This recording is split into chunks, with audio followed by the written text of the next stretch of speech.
égyptien, soulignant le rôle crucial de la jeunesse dans l'avenir de la région.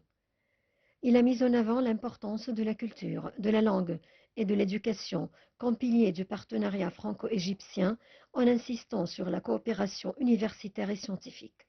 Macron a évoqué la profondeur historique des relations entre la France et l'Égypte, rappelant le respect mutuel entre les deux civilisations et appelant à un dialogue renforcé face aux tensions internationales. Il a abordé la guerre à Gaza, défendant le plan arabe soutenu par la France, qui repose sur un cessez-le-feu, la libération des otages et la relance d'une solution à deux États. Il a réaffirmé que la France s'engage aux côtés de l'Égypte pour stabiliser la région et promouvoir une paix juste et durable. Enfin, Macron a encouragé les jeunes à rester curieux, à innover et à participer activement à la transformation de leur société.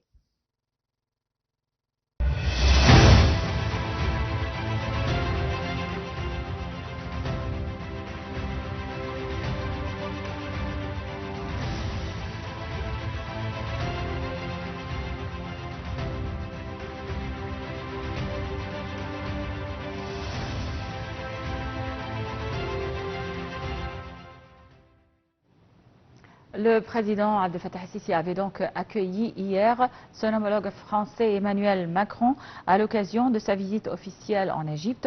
Et lors d'une conférence de presse, le président el-Sisi a réaffirmé la position ferme de l'Égypte concernant la paix au Moyen-Orient. Le président Emmanuel Macron a, lui, affiché son soutien au plan arabe pour Gaza, s'opposant fermement au déplacement des populations, tout en rejetant tout rôle futur du Hamas dans le territoire palestinien. Les détails dans ce compte-rendu signé Shahinaz Ismail.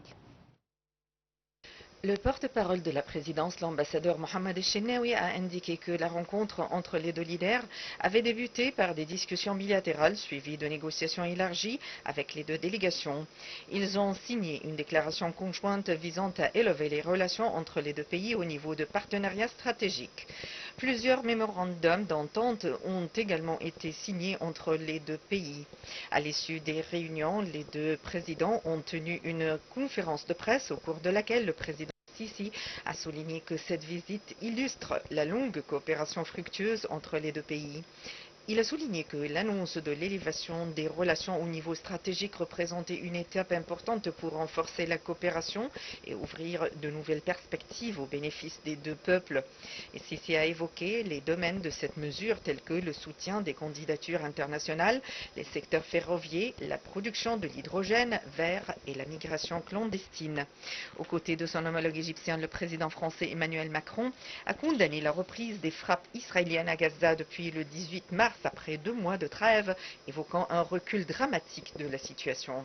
Tour à tour, les deux dirigeants ont appelé à un retour immédiat au cessez-le-feu et à une reprise de l'aide humanitaire pour les 2,4 millions de Gazaouis, dont les quasi-totalités ont été déplacées au moins une fois par les combats dans le territoire assiégé. M. Macron a salué les efforts inlassables déployés par l'Égypte en tant que co-médiateur pour la trêve et la libération des otages encore retenus par le Hamas.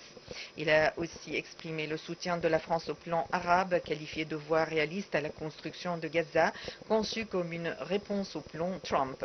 Cette initiative préparée par l'Égypte prévoit de ne pas déplacer les Gazaouis. Paris estime toutefois qu'il faut encore renforcer ce plan, notamment sur la sécurité et la gouvernance du territoire palestinien.